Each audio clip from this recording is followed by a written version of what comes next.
আজকে আমরা ক্লাস 6 এ ইংরেজির একটি টপিক সাবজেক্ট অ্যান্ড প্রেডিকেট সম্পর্কে আলোচনা করব। আমরা জানব সাবজেক্ট মানে কি, সাবজেক্ট মানে উদ্দেশ্য আর প্রেডিকেট মানে বিধেয়। তাহলে সেন্টেন্সের দুটি অংশ থাকে, সেটা হচ্ছে একটি সাবজেক্ট আর প্রেডিকেট। তাহলে সাবজেক্ট উদ্দেশ্য কাকে বলে? বাক্যে যে ব্যক্তি বা বস্তু কাজটি করে বা তার সম্বন্ধে কিছু বলা হয় তাকে সাবজেক্ট।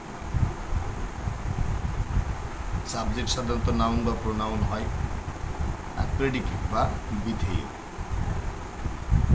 সাবজেক্ট সম্বন্ধে যা কিছু বলা হয় তাকে প্রেডিকেট বলে বা বিধেয় বলে।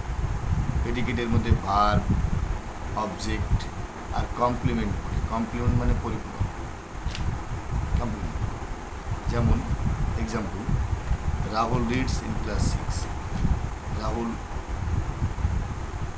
ষষ্ঠ শ্রেণীতে পড়ে। তাহলে রাহুল সম্পর্কে বলা হচ্ছে, তাই রাহুলকে উদ্দেশ্য করে রাহুল হচ্ছে সাবজেক্ট, আর রিডস ইন ক্লাস 6 হচ্ছে প্রেডিকেট। তেমনি আরও অনেক এক্সাম্পল আছে, যেমন দে প্লেড ফুটবল। তাহলে দে হচ্ছে সাবজেক্ট, প্লেড ফুটবল প্রেডিকেট। যেমন I am eating rice, I হচ্ছে subject, am eating rice predicate. তো মনে রাখতে হবে ইম্পারেটিভ সেন্টেন্স, অনুজ্ঞাসূচক বাক্য ইম্পারেটিভ,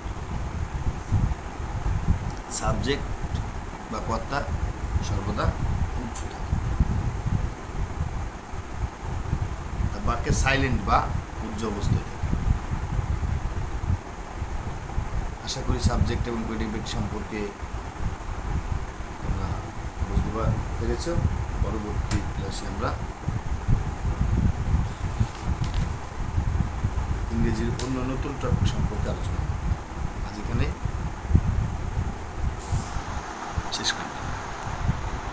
যদি ক্লাসটি ভালো লাগে তাহলে লাইক, শেয়ার, কমেন্ট এবং আমার চ্যানেলটি সাবস্ক্রাইব।